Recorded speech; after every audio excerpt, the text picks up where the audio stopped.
I was out there. I was driving around today. It's like that brisk kind of... But the sun was out. That was a thing. Uh-huh. It's like a bright day, but like a brisk, cold air. Okay. The leaves, every color you could imagine, represented.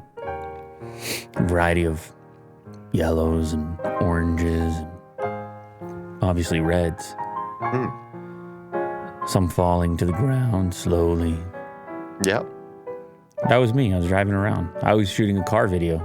Not that I can tell you about it yet because it's not coming out for a while. Yeah. But I'll tell you one thing. It was luxurious and quiet and sophisticated. That's what I would say. Yeah. Refined. That's what I might say. Did you wear a suit? Someone would wear a suit. Maybe I did. Kirk or Mo? Long day of work, loosen the tie, Yeah. get into my refined automobile. Driving into the sunset That's right. with the leaves. Yeah, no traffic, obviously. Yeah. No traffic on my trip, I'll tell you that.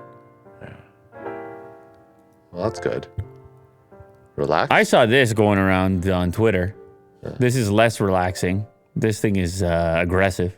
About as aggressive as you can be as a smartphone in 2020. I believe this is just a concept. I don't know. Why not? I don't know if it'll ever happen. Well, because every attempt at anything like this so far has failed. And as much as there's a difference between the entertainment of tech and kind of the ingenuity of it, and then actually owning it and using it. There's a divide there. Yeah. It's like you like to watch the F1 cars zip around, but you actually don't really want to drive one every day. No. And never even mind an F1 car. Like there's all types of barely attainable sports cars that people sign up years in advance to get, but then they can't fit a backpack in it. You know what I'm saying? Yeah. And it's like, well, it was quite a trade-off, but obviously that's what it's for. But this is more on the F1 side of things. This is the new Xiaomi 12S Ultra / Leica collaboration in which you have an interchangeable lens system on a smartphone. Now, the tech side of me is like, this thing is so cool. This is ridiculous. I want to see this thing right now. And I'm a Leica fan. And the phone was already nice, the 12S. It had a 1-inch camera sensor, and it had the Leica co-branding. But this is a different level. This concept phone, they're calling it the 12S Ultra concept phone. And we're talking about a 1-inch 50-megapixel sensor. And it's compatible with Leica's interchangeable Leica M lens system. Maybe you can play a little bit of the clip here. Cool studio as well, by the way. This is one of those like engineering examples to showcase we can do crazy things. Mm-hmm. But anyway, let's see what happens here. We're in the workshop. There's wrenches and drawings, and they're like, yeah, we're going to put a lens on here. If they do the interview, they're like, yeah, we can do it. No problem. We're just going to clip it right on. Lens mount adapter, and then the lens appears to sit right in front of the sensor. And the sensor has like a click-on mounting system. Look at this. That's cool. It's very cool, Will. Will, don't, you're selling it to me. And I know it's cool. I just don't think it's going to happen. Maybe that's what it is. Maybe that's why I'm upset. Because because I don't imagine it ever happening as an actual product. I don't know what they're saying in this video. Captures light directly external lens. Yeah, well, by having the sensor right there, there's so many components you get to skip over. And there's no glass there, I guess. Where you would typically have a lens element, there appears to be one sheet of glass to which your Leica adapter and then lens system attaches onto. But with the body of a smartphone, it's so slim. It's pretty cool, man. You just carry a bag full of lenses, really. All right, fine. It's Or cool. one lens? All right, it's Two fine. lens? Fine, it's cool. I want it. All right, cool. But I'm glad. But I will just put one piece in there, Will, if you don't mind. Huh. Once you start putting lenses on things, the balance and weight of it gets a little wonky. And I'm just going to put it out there that, Sure. like, without having a grip, you can basically hold the lens. And I get curious about the weight on that little mount on the camera, on the smartphone portion. Yeah. You start putting, and its tolerance. trying to clip heavier glass on there. But I'm just a guy talking. And I don't want to turn anybody off or turn anybody down. That's not what I want to do. You like to turn them on. That's right. So what I'll say in this case is that this is fun, a fun tech concept, and a thing that I thought would only exist in my dreams. Oh, here we go. Look at this. Xiaomi stopped short at saying whether the phone will ever be mass-produced. All we know is the project was developed alongside the actual 12S Ultra, and in the end, only 10 units of the former were made. A few of those samples were seeded to some lucky influencers for some quick hands-on time, but with each unit costing around $41,000 to make, they better not drop them. Is that $41,000?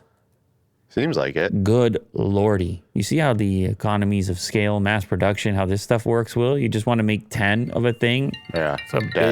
That is a big investment, is it not? Would you agree with me? Yes. We should definitely take a look at it. Oh, okay. This is So cool. so it's $41,000. They only have 10 in the world, and you're going to say, send one over here, and Yeah, you're why going to not? demand it. Okay. I like that strategy. Go for it, because I'll give it the old one, too. I'll tell you what. Apple supplier Foxconn quadruples bonuses to staff hit by China COVID lockdown. They really want. Oh, we're talking about out. that Zhengzhou plant, the one where there was rumors of people just walking out. They're like, enough already. To quell discontent over COVID curbs and retain staff. Wow. Leverage, man. They're like, hey, we need a couple iPhones. People are like, nah, enough already. There is a cost, though. Uh-oh. It's like, what's the price? Right. Each individual. What do you mean by that? Like, if you're willing to work there, in the risk of getting COVID, how much would it cost? Right? Well, I Would think... it be double, quadruple, 10 times? Well, but I don't even know why people are leaving. Are they leaving because they're worried about getting COVID, or is it just a really tough environment to be in at the moment? Might be a little bit of both. Like, in other words, because they're constantly shutting down, opening, closing, as there were tons of restrictions upon entry, restrictions upon every move you make, testing every 5 minutes. Like, I don't know. Foxconn, formerly Han High Precision Industry, is Apple's biggest iPhone maker. We know that. That plant in Changzhou employs 200,000 people. It has been rocked by discontent over stringent measures, with several workers fleeing the site over the weekend after complaining about their treatment and provisions via social media. So yeah, it is. It's the workers, here's the quotes via Financial Post. Miserable conditions. A person familiar with the situation on campus told Reuters, adding that the circumstances caught management by surprise. Several workers fleeing, complaining about their treatment. Maybe they're just fed up. Well, initially there wasn't enough to eat or drink, said the source, who declined to be identified, of course. Essential supplies had been shipped into the Foxconn campus after the shortage triggered a sense of anxiety. The plant had faced capacity constraints in isolating those infected. A Foxconn manager who oversees more than 1,000 workers told a unit of financial news outlet Yikai. So panic spread amongst the workers. Well, look, see, that's what it is. People come to work, you start quarantining like 1,000 of them. They start worrying, Yeah. And if there's no protocols in place, that might be a problem. So anyway, Not having enough food. Like, you're going to have to wait here. Starve, though. Yeah. No one else is going to get COVID, but here's these crackers. You can have some crackers. I'm like, well, Is there any seasoning on those crackers? Like, is it plain? Is it just salt? Yeah, or is that might there work. garlic or something? Garlic. No, I don't know. You never had a garlic flavored cracker before? I probably have. You don't like garlic? I do. Okay, good. I'm a fan. I'm glad we got But that out just of the way. garlic and crackers. No, I mean, I'm saying it's pretty basic. Yeah. You know, but that small upgrade can make all the difference. Yes, absolutely. When, like, let's say you spent a week eating plain crackers. Like, that's all you had. It was pure survival zombie apocalypse situation. And then I came along and I'm like, I got a case full of garlic crackers. You'd be like, oh, something different. Yeah. I'm eating these crackers. They taste like nothing at this point. Uh-huh. And you bring me the garlic. But then, of course, a week later, the garlic, you're like, I can't take any more garlic, man. And I'm like, I bring something else for you. Yeah. I don't know what the next thing I bring is, but you know what I like the taste of recently? It's kind of a subtle taste, which is Which one? sesame. I like the taste of sesame recently. Oh, you like sesame. Yeah, I don't know what happened. Okay. Like on a bagel or something? Yeah, so what happened was, well, I do know what happened. Let me tell you what happened. Okay. Sesame seed bagel, it's a huge problem out there. Why? Because you call it a sesame seed bagel and it looks like that one, the picture to the second from the right. No. The other way. Second from the left. My bad. That one. This is the problem. You get a sesame bagel that looks like that. Now, let me tell you what happens when you start with a sesame bagel that looks like that. Okay. You slice it, don't you? Huh? Yeah. You're going to slice it.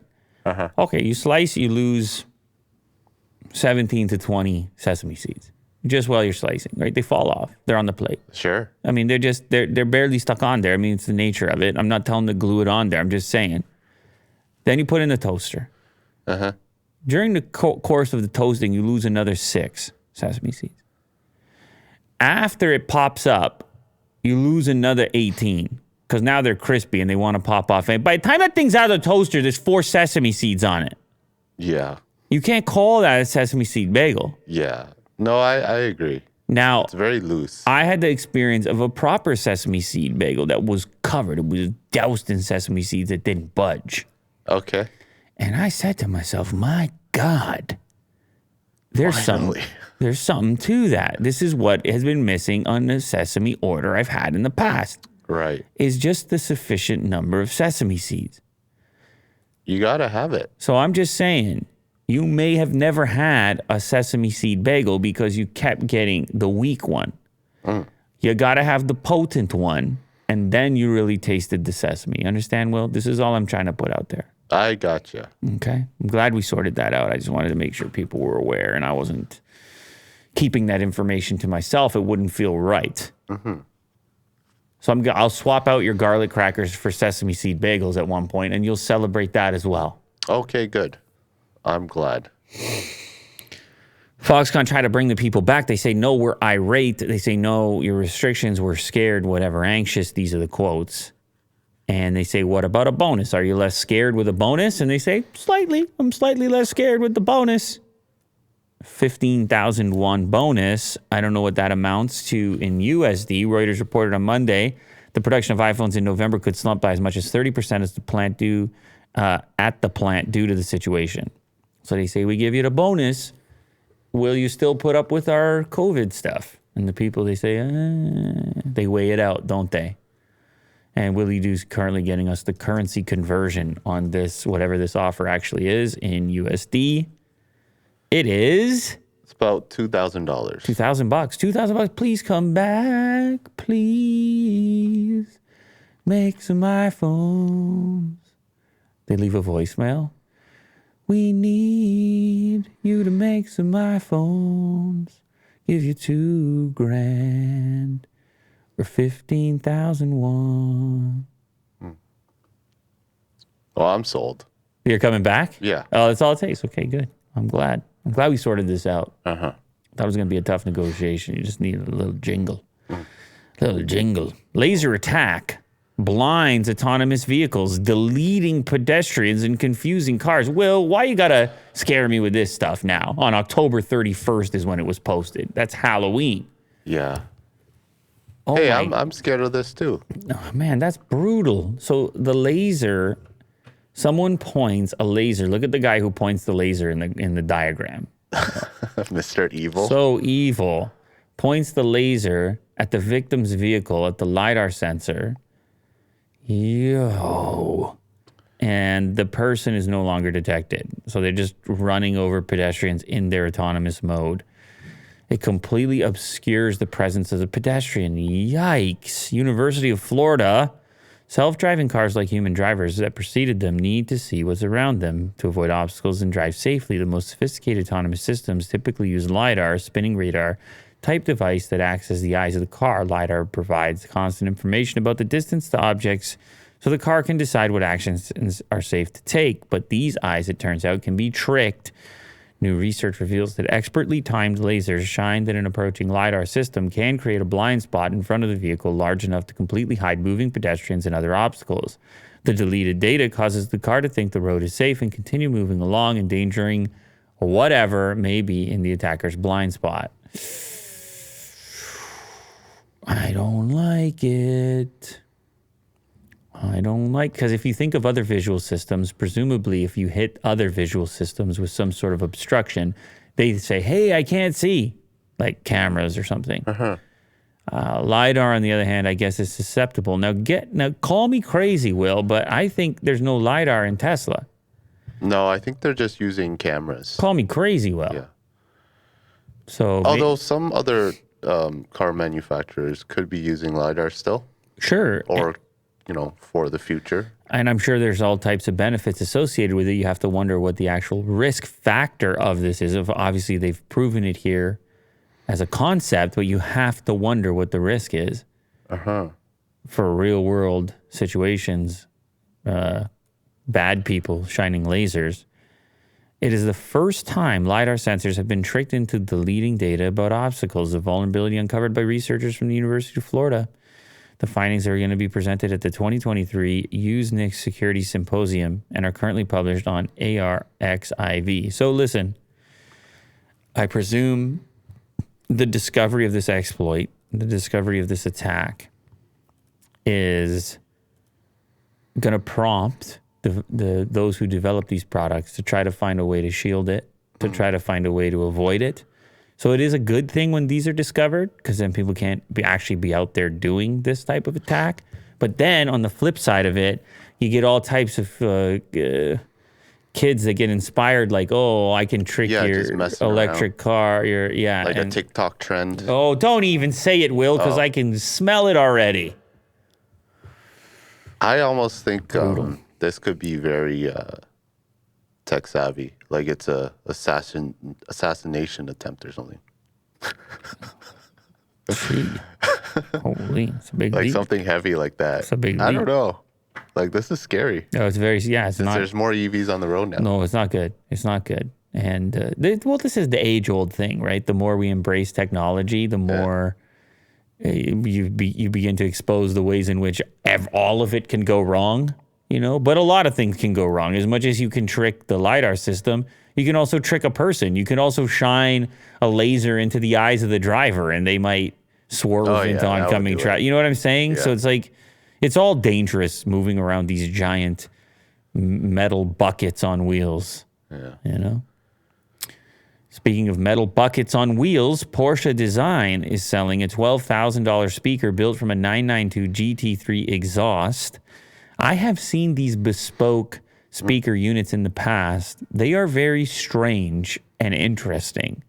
Essentially, you have a legit exhaust pulled from a 992 GT3 in this case, and they call it a Soundbar 2.0. This one weighs 143 pounds, and it actually utilizes the exhaust in the sound design of the speaker unit.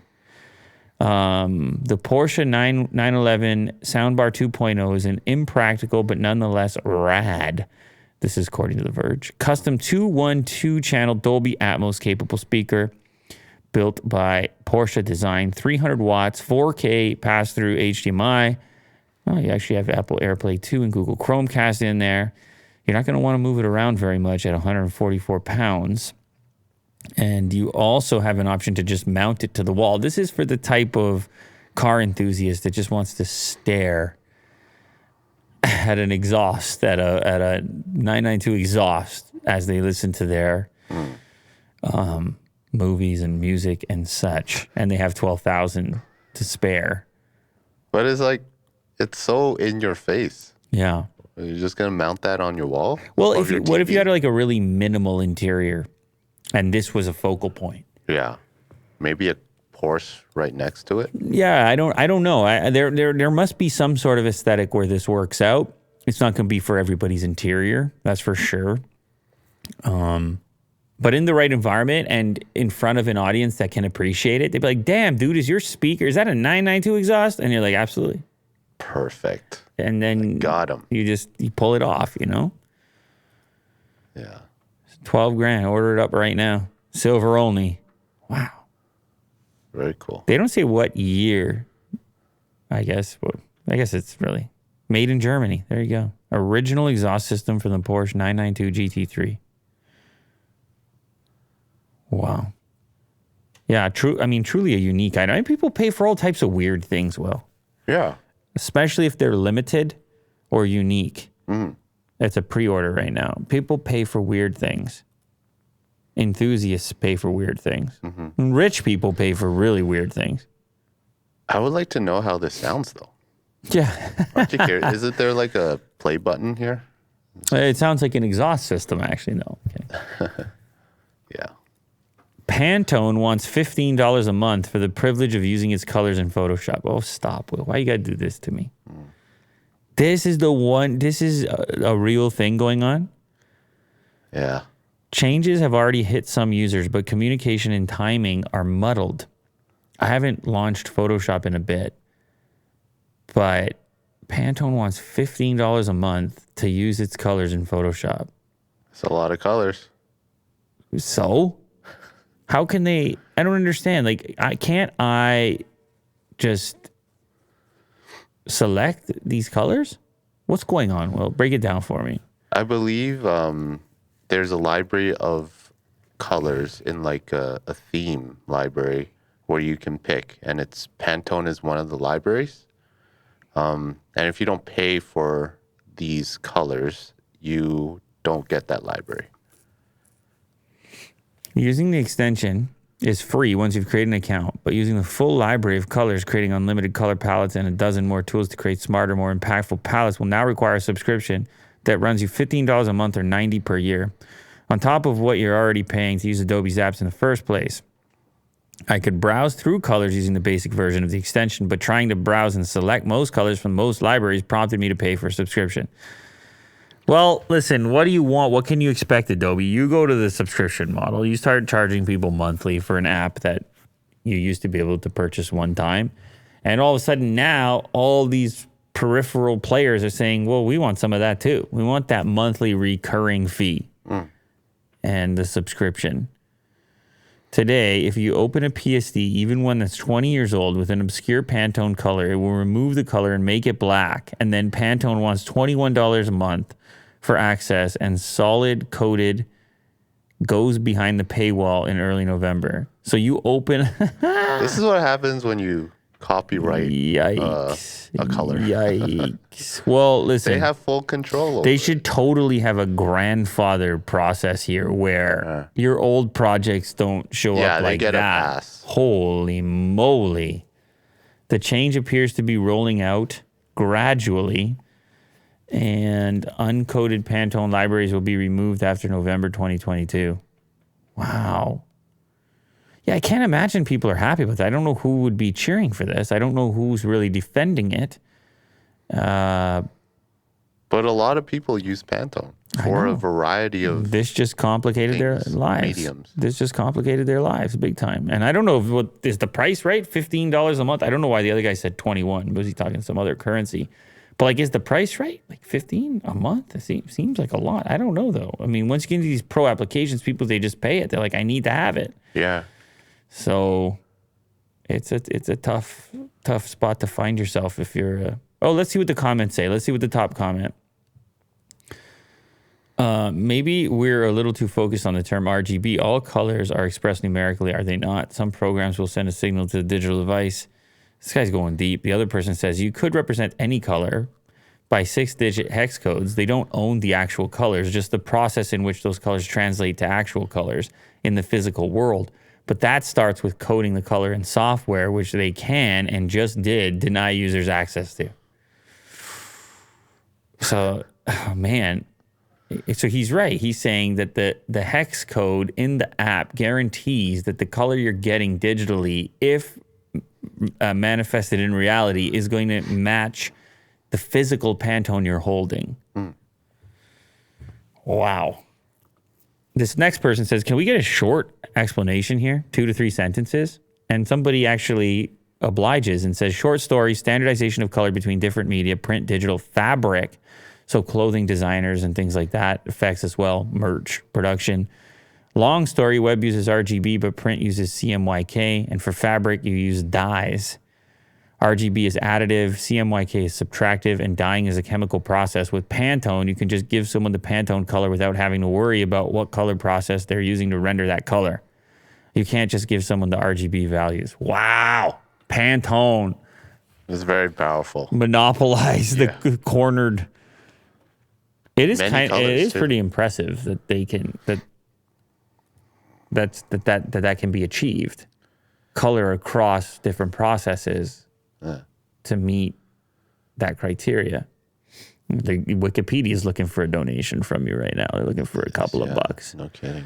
It's a cool idea. It's just people I don't think are like super into more subscriptions right now.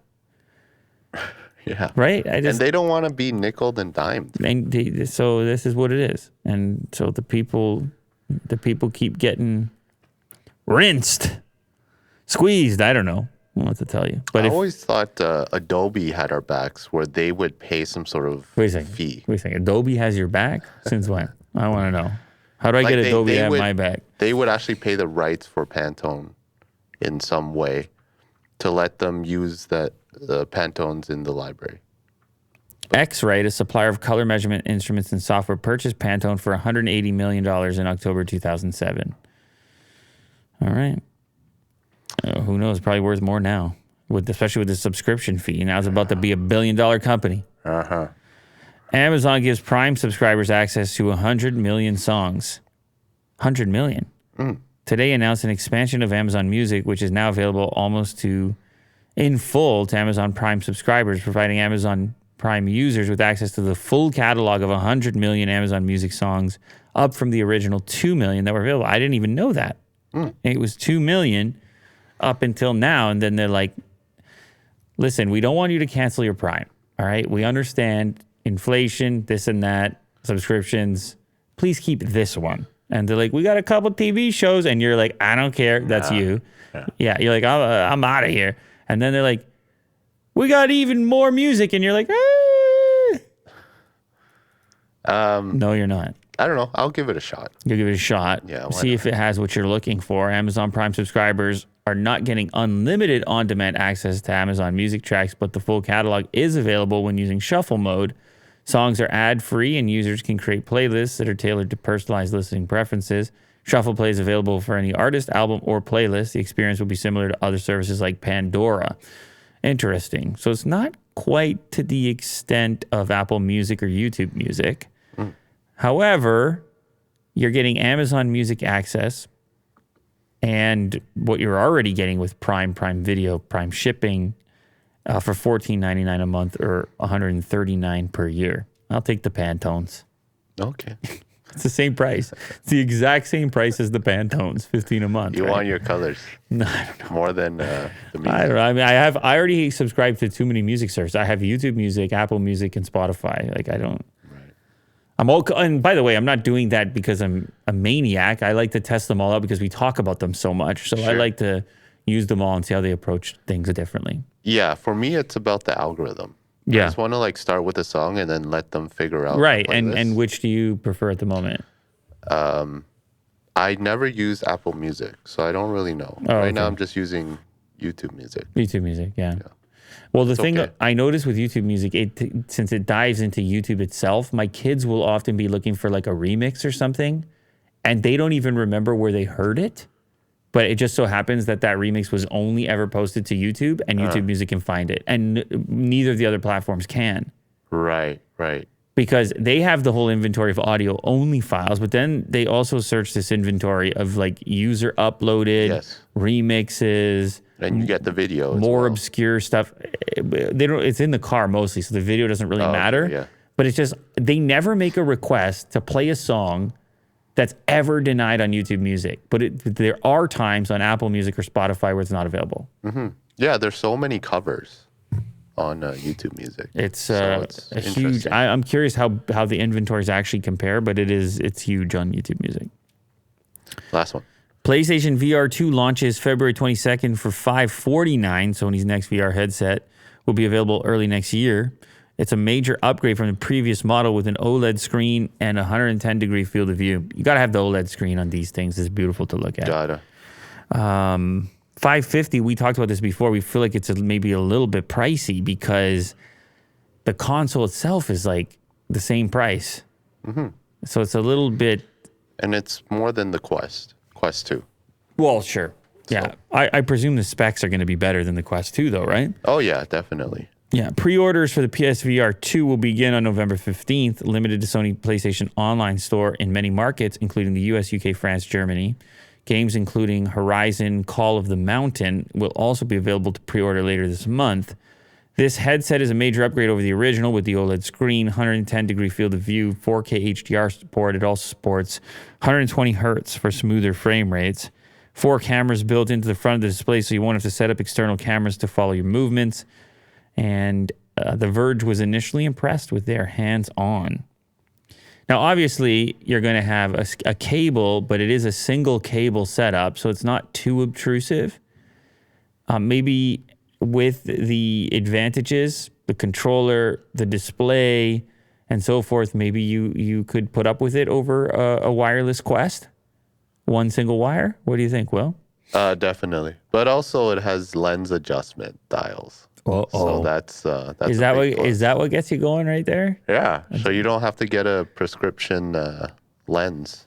Hey, listen, we all have our things that get us going, don't we? Yeah, oh yeah. And for you, it's when you see lens adjustment dial. That's for you, it's Pantone. For me, it might be a Pantone or two.